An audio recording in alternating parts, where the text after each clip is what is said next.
विघ्नहर्ता श्री गणेश, श्री गणेश, श्री गणेश। मामा जी, आपने भी तो पिताश्री महादेव को प्रसन्न करने के लिए अपना अंग दान किया था। कृपया आप हमें वो कथा सुनाइए ना। इस प्रसंग का आरंभ दो भयंकर दुष्ट असुर भ्राताओं से हुआ, जो असुर सम्राट विपरिचित के पुत्र थे। उन असुर भ्राताओं में एक का नाम था दुर्दांतक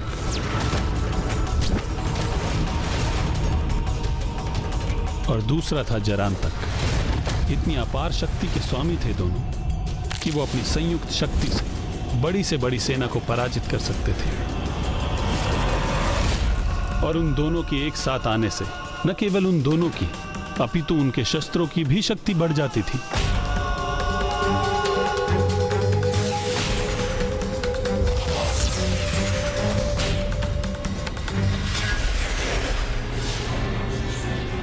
और उन दोनों की एक ही लालसा थी, स्वर्ग पर अपना आधिपत्य स्थापित करना। और उनकी इस लालसा में उनके सहायक बने असुर गुरु शुक्राचार्य।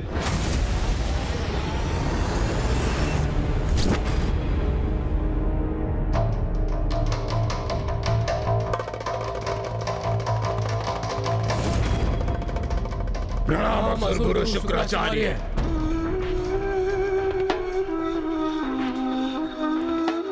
स्वर्ग पर विजय प्राप्त करने के लिए जो हमें चाहिए, क्या वो आपके पास है? यदि नहीं तो हमें आज्ञा दीजिए गुरुदेव, क्योंकि समय व्यर्थ गंवाना हमें तनिक भी नहीं भाता।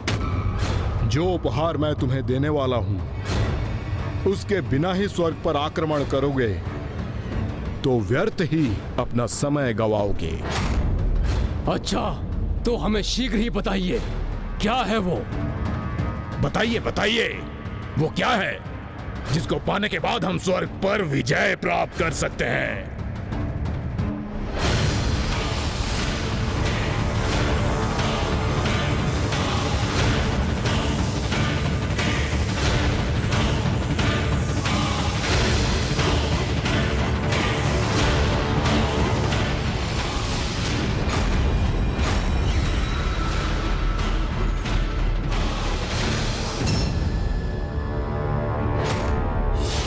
इस हीरे के ये दो भाग तुम्हें उपहार स्वरूप दे रहा हूं मैं।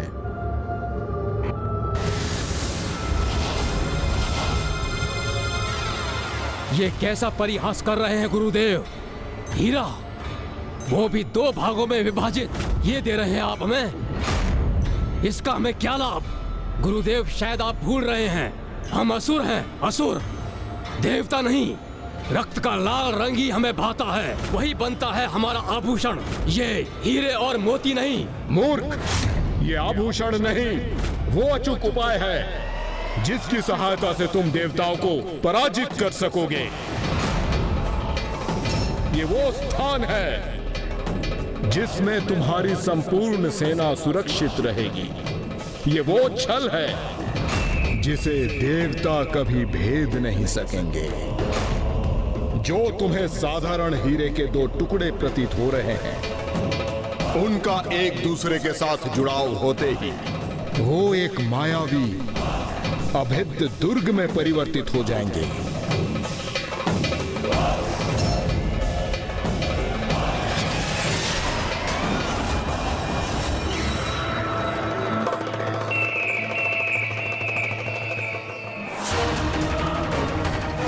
ये अष्टकोणीय दुर्ग देवताओं पर 8 गुना प्रहार करेगा। ये तुम्हारी विजय हेतु, ये तुम्हारी अजय शक्ति बनेगी। वाह गुरुदेव वाह, ये छल तो अति उत्तम छल है। किंतु गुरुदेव, देवता भी तो अनेक प्रभावशाली शक्तियों के स्वामी हैं, तो क्या वो इसे नष्ट नहीं कर सकेंगे? कोई नष्ट नहीं कर सकता इसे, ना कोई देवता ना कोई महादेवता। ये एक अद्वितीय शक्ति है। ऐसे ही अस्त्र की प्रतीक्षा थी हमें गुरुदेव। अब प्रतीक्षा की घड़ियां समाप्त भ्राता, अब विलंब कैसा? चलो, अब देवताओं को स्वर्ग से बाहर धकेलने का समय आ गया है।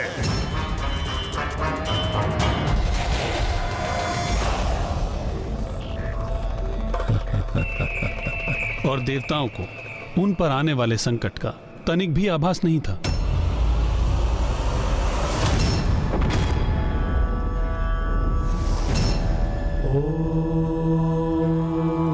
स्वस्ति न इंद्रो वृद्धश्रवाः स्वस्ति नः पूषा विश्ववेदाः स्वस्ति नस्ताक्षरो अरिष्टनेमिः। ये ध्वनि कैसी है? बृहस्पति कहीं कोई असुरी शक्ति तो नहीं है जो हमारा यज्ञ भंग करने हेतु यहाँ आई है? ये हीरे के आकार का अष्टकोणीय विचित्र भवन कहीं हमारे लिए संकट तो नहीं उत्पन्न करने वाला? किंतु इसका स्वामी कौन है और इसका प्रयोजन क्या है?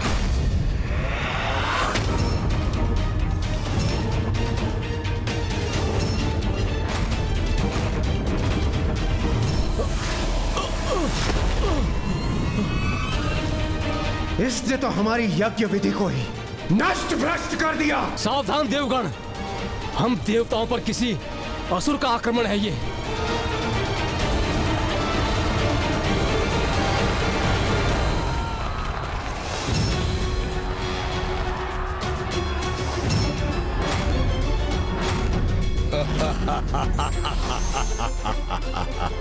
कैसा मायावी भवन है ये? कौन है ये असुर? प्रतीत हो रहा है कि हमने आपके कार्य में विघ्न डाल दिया। किंतु क्या करें, हम असुरों का तो यही कर्तव्य है, तुम देवताओं के कार्य में विघ्न उत्पन्न करना।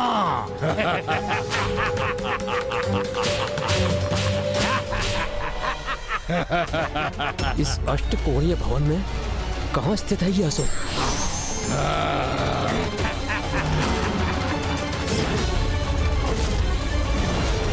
स्वर्गलोक के वासियों सुनो, आज यहाँ नवीन शासकों का आगमन हुआ है और तुम सबका हित इसी में है कि तुम हमारी अधीनता स्वीकार कर लो, अन्यथा तुम सबका सर्वनाश होगा।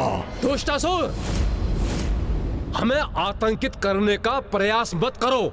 ना ना ना ना ना ना ना, दुष्ट असुर नहीं, स्वर्गाधिपति पुकारो हमें, स्वर्गाधिपति दुर्दांतक। क्या हुआ, चौंक गए? भ्राता दुर्दांतक की घोषणा शीघ्र ही सत्य होगी।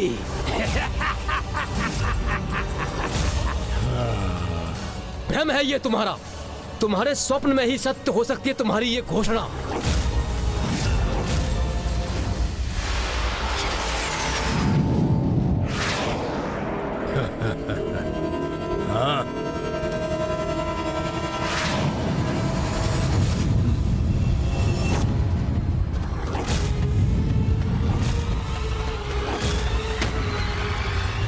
जिस प्रकार तुम यहाँ आए हो उसी प्रकार उल्टे पांव यहाँ से लौट जाओ, अन्यथा तुम्हारे असुरों की जो चित्कार तुमने सुनी है वही चित्कार तुम्हारे मुख से भी निकलेगी। देवराज, तनिक ये तो देख लो कि ये चित्कार किसकी है।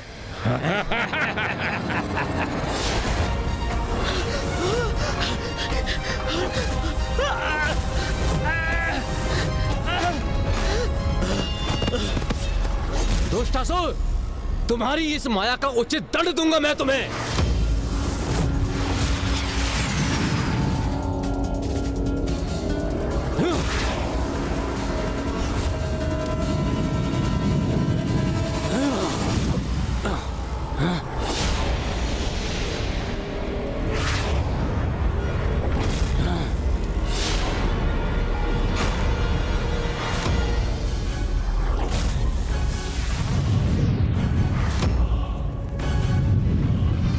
अग्निदेव की अग्नि 8 भागों में विभाजित होकर हम पर प्रहार करने के लिए लौट रही है। वरुण देव, इस अग्नि प्रहार को रोकने के लिए आप मेरी सहायता करें। अवश्य वायुदेव, हमारी सम्मिलित शक्ति ही से रोक सकती है, आप आराम कीजिए।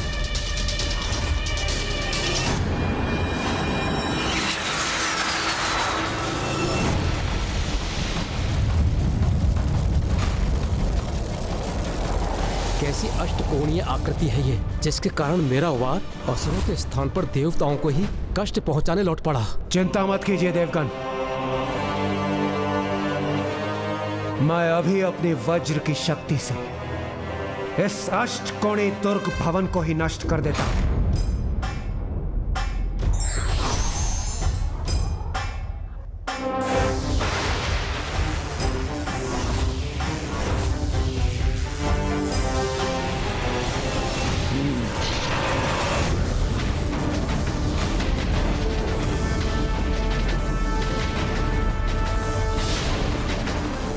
ये क्या, इंद्रदेव की वज्र शक्ति तो कई गुणित ऊर्जा के साथ सृष्टि को ही क्षति पहुंचा रही है।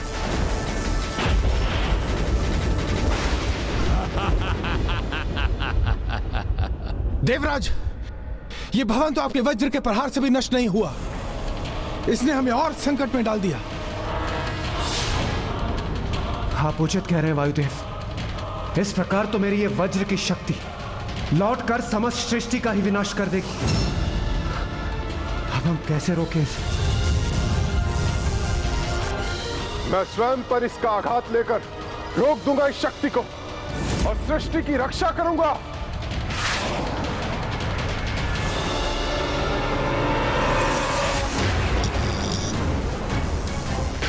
सूर्यदेव ने देवराज की लौटती शक्ति को रोक तो लिया, किंतु उसके लिए उन्हें अपार कष्ट हो रहा होगा।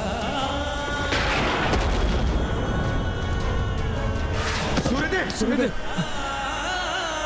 संभालिए अपने आप को।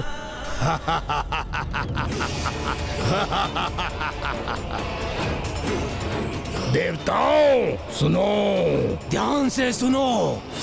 जितनी क्षति तुम हमें पहुंचाने का प्रयास करोगे, उससे 8 गुना क्षति तुमको स्वयं पहुंचेगी। फिर तो हमें तनिक कोई भी श्रम करने की आवश्यकता नहीं है भ्राता दुर्दांतक, क्योंकि ये देवता तो स्वयं अपना विनाश सुनिश्चित करेंगे। हम पर वार करेंगे और स्वयं ही आहत हो जाएंगे। इसके पूर्व की तुम और दंडता करो। मैं तुम्हें और तुम्हारे इस भवन को, जिसका तुम इतना दंभ कर रहे हो, अपनी वायु प्रवाह से कहीं दूर भेज दूंगा।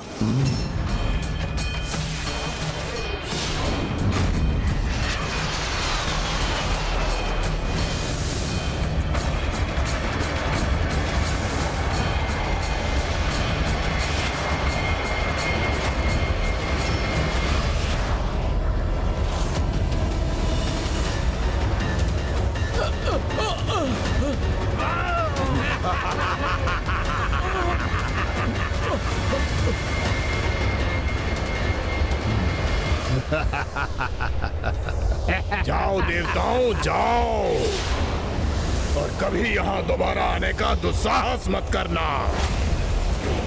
स्वर्ग पर अब हमारा अधिकार है, हम ही हैं यहाँ के अधिपति। स्वर्गाधिपति दुर्दांतक और स्वर्गाधिपति जरांतक। अर्थात उन दोनों दुष्ट असुर भ्राताओं को अपनी सेना का प्रयोग करने की भी आवश्यकता नहीं हुई और उन्होंने स्वर्ग पर विजय प्राप्त कर ली। हाँ गणेश जी, दुर्भाग्यवश उस युद्ध में वो दोनों भ्राता सफल रहे, किंतु अभी और भी अधिक भीषण युद्ध शेष था। उनकी दुर्ग की शक्ति से निसहाय होकर हम प्रभु श्रीहरि नारायण के समक्ष प्रस्तुत हुए।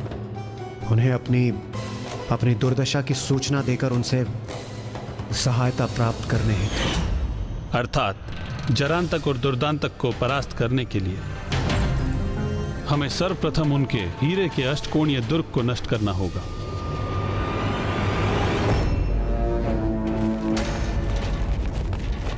भ्राता दुर्दांतक, अब हम मात्र असुर जरांतक और असुर दुर्दांतक के नाम से नहीं, स्वर्गाधिपति जरांतक और स्वर्गाधिपति दुर्दांतक के नाम से विख्यात होंगे। और शीघ्र ही मात्र स्वर्गलोक के ही नहीं, हम तीनों लोकों के अधिपति होंगे और अपने इस अभेद्य दुर्ग में स्थित होकर हम और हमारी सेना विजय के लिए तत्पर है। अब चाहे कोई भी देवी देवता हमसे युद्ध करने के लिए आ जाए, हमें रोकने में समर्थ नहीं होगा।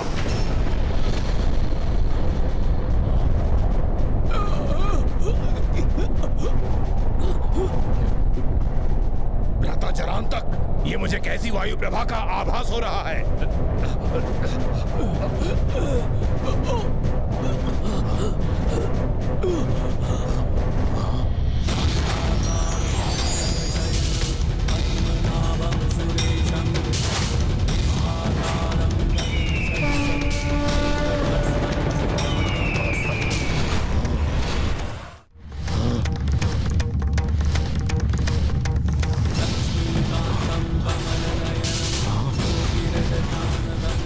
स्वयं विष्णुदेव वो यहां आ पहुंचे।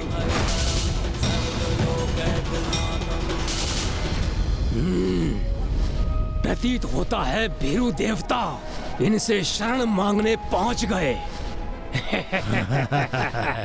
ऐसे स्वयं अपना युद्ध नहीं कर सकते।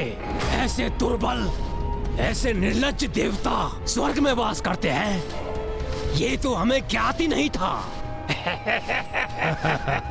देवताओं की अच्छाई को उनकी दुर्बलता समझने की भूल मत करना दुष्टों। देवता तो हमारे सामने नहीं टिक सके, किंतु तुम क्या सोचते हो भ्राता? स्वर्गाधिराज जरांतक, क्या इन विष्णु में इतनी सामर्थ्य है कि हमसे युद्ध कर सके? ये तो अभी ज्ञात हो जाएगा। कितने उद्दंड हैं ये दुष्ट जो सृष्टि के पालनहारे प्रभु श्री हरि नारायण के लिए ऐसे अपमानजनक शब्दों का प्रयोग कर रहे हैं। प्रभु के लिए कहे गए इन अपमानजनक शब्दों के लिए इन दुष्ट असुरों को सर्वप्रथम मैं ही दंडित करूंगा।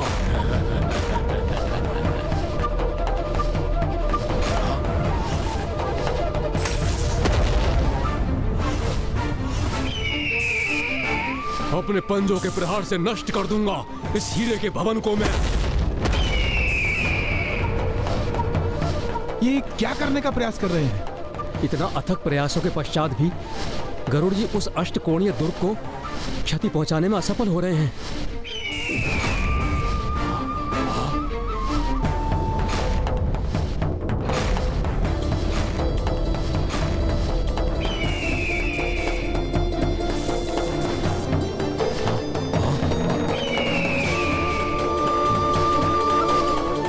शांत हो जाइए गरुड़ जी, उत्तेजित होने का कोई लाभ नहीं। यदि हम इस दुर्ग को नष्ट नहीं कर सकते तो सृष्टि के बाहर अनंत अंधकार में अवश्य धकेल सकते हैं। आप इस दुर्ग के चारों ओर उड़ान भरिए।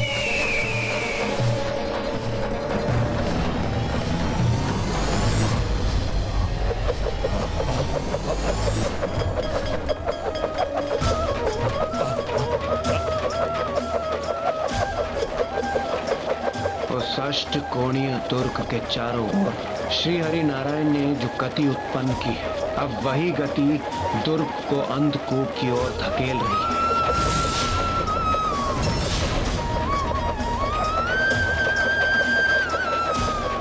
है। ये विष्णुदेव हमारे दुर्ग के चारों ओर उड़ान क्यों भर रहे हैं? हमारे समक्ष आकर हमसे युद्ध क्यों नहीं करते?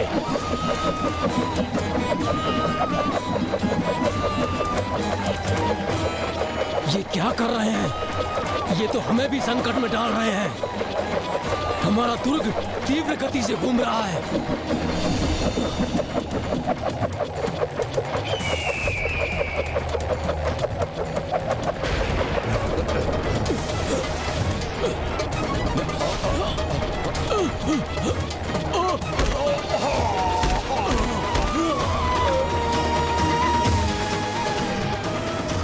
प्रभु श्री हरि नारायण ने इन दुष्टों को वहां भेज दिया जो इनका उचित स्थान है।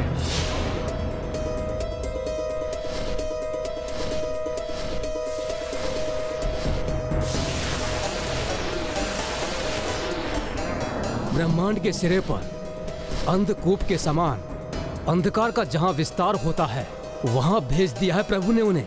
वहां जो भी प्रवेश करता है वो उसके अनंत अंधकार में सदा के लिए लुप्त हो जाता है। अब इन दुष्ट असुरों का भी यही परिणाम होगा।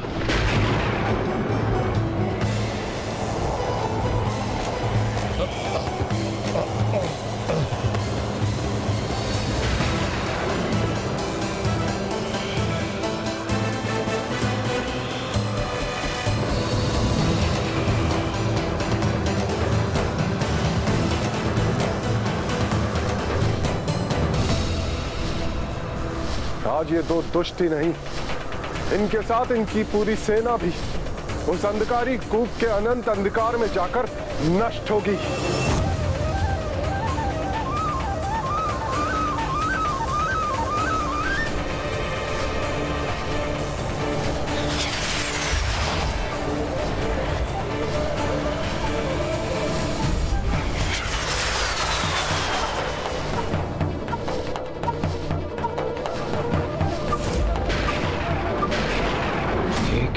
वो अंधकूप भी उस दुर्ग को कोई हानि नहीं पहुंचा सका। और अब तो इसकी गति और भी तीव्र है। आपका प्रहार तो विफल हुआ विष्णुदेव। अब आप हमारा प्रहार सहन कीजिए।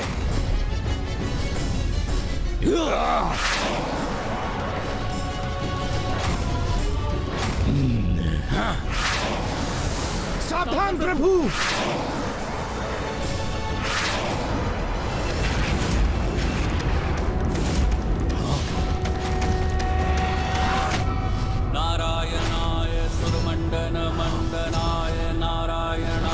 सकल स्थिति कारणाय नारायणाय भवभीति निवारणाय नारायणाय प्रभवाय नमो नमस्ते।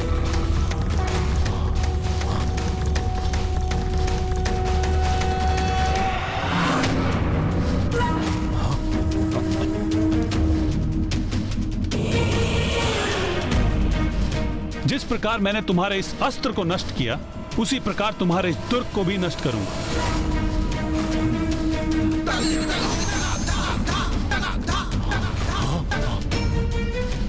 अब इन दुष्टों का अंत अवश्य होगा, क्योंकि प्रभु श्री हरि नारायण का चक्र प्रहार कभी भी व्यर्थ नहीं जाता।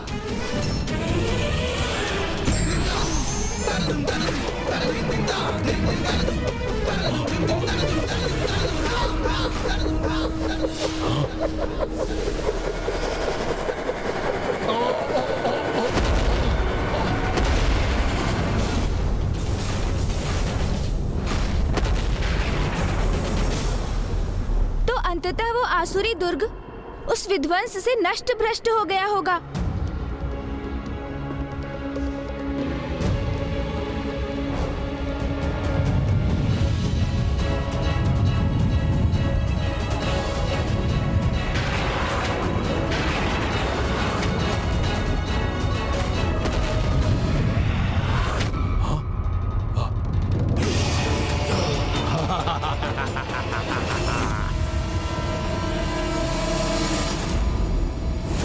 मामा जी, ब्रह्मांड के समस्त अस्त्रों में श्रेष्ठतम है आपका वो नारायण चक्र, जो अत्यंत शक्तिशाली था, जो क्षण भर में शत्रुओं का विनाश करने में सक्षम था, जिसको क्षति पहुंचाना असंभव के समान था।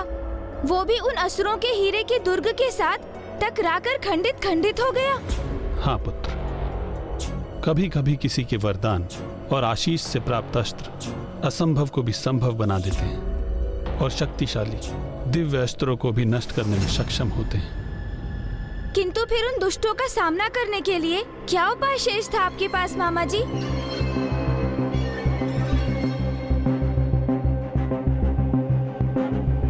जब शत्रु पर आक्रमण कर उस पर विजय प्राप्त करने का कोई उपाय न दिखाई दे, तो योद्धा का दायित्व होता है कि वह शत्रु के आघात से अपने सहयोगियों की सुरक्षा करे। और उस परिस्थिति में मैंने भी यही किया।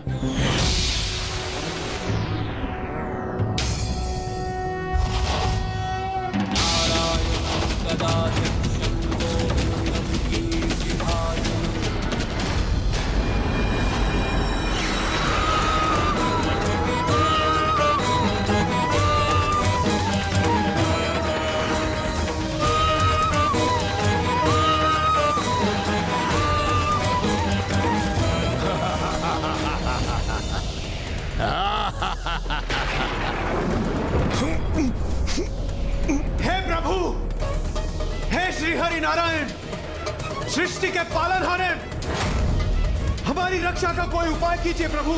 जी प्रभु।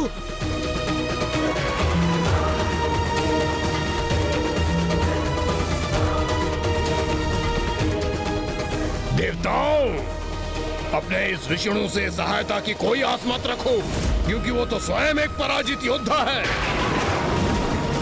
तुम्हारे त्रिदेवों में से एक देव विष्णु देव निम्न और तुच्छ प्रमाणित हो गए हैं।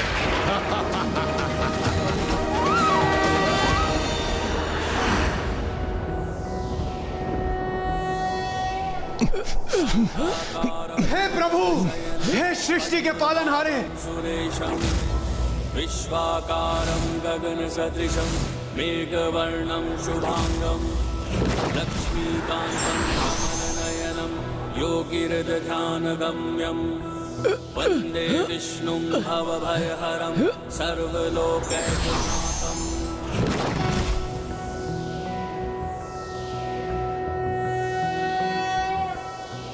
अरे ये विष्णुदेव इतना विकराल रूप धारण क्यों कर रहे हैं?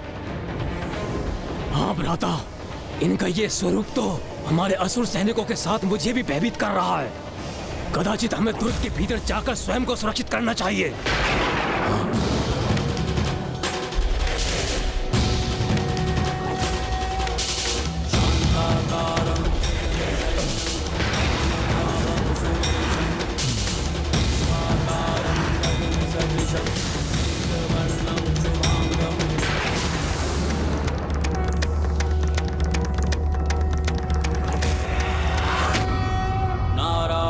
गदाध्यक्षं गोविन्दं कीर्तिभाजनं गोवर्धनोद्धरं देवं भूधरं भुवनेश्वरम्।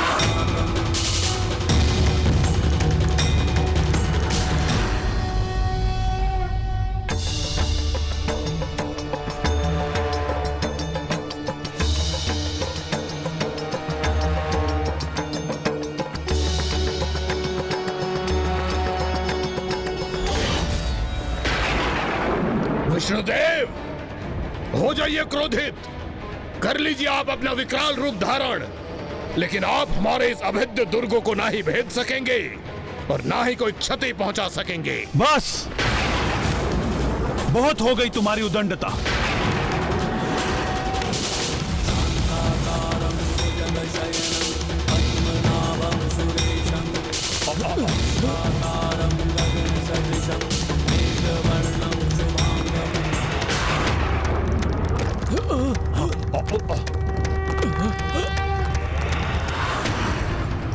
भ्राता, कहीं इनकी मुष्टि में बिछकर हमारा ये हीरे का दुर्ग कहीं छिन्न भिन्न ना हो जाए।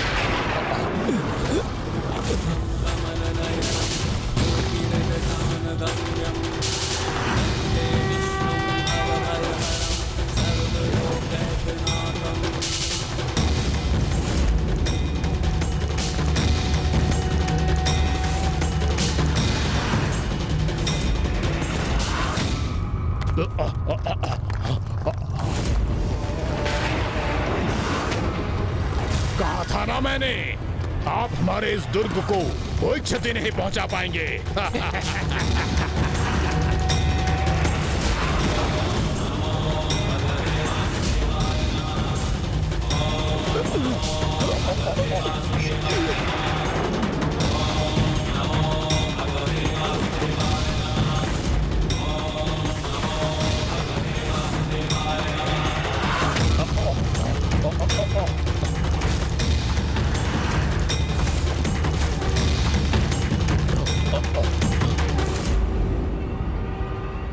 अब श्री हरि नारायण के महाक्रोध के समक्ष वो अष्टकोणीय दुर्ग कदापि नहीं टिक पाएगा।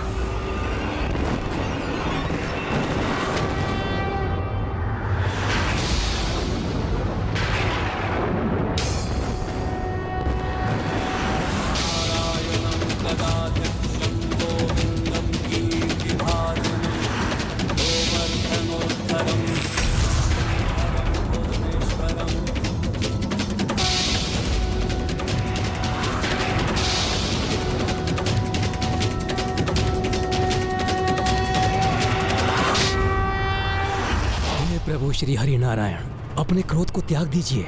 शांत हो जाइए प्रभु, शांत हो जाइए। नहीं ब्रह्मदेव, जब तक मैं इस दुर्ग को नष्ट नहीं कर दूंगा, मेरा क्रोध शांत नहीं होगा। प्रभु, आपके ये क्रोध की अति आपको शोभा नहीं देती। सृष्टि के पालनहार के क्रोध से कहीं सृष्टि पर ही विनाशकारी आघात ना हो जाए, कहीं पृथ्वी संकट में ना आ जाए।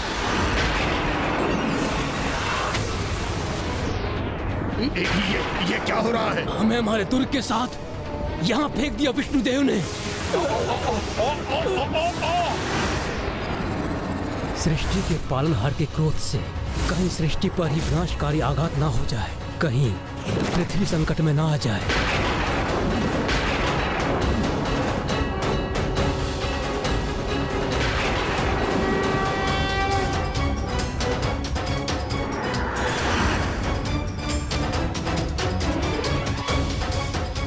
यह अष्टकोणीय हीरे का दुर्ग इस प्रकार खंडित नहीं होगा। इसका सर्वनाश करने हेतु तो इसका कोई अन्य उपाय ही ढूंढना होगा।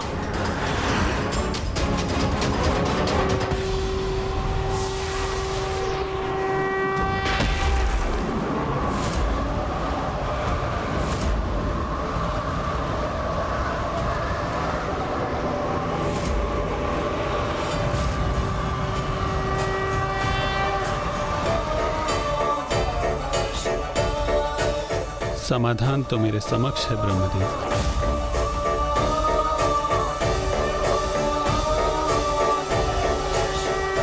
ये समाधान था धर्म की जय का और दुष्टों के संहार का।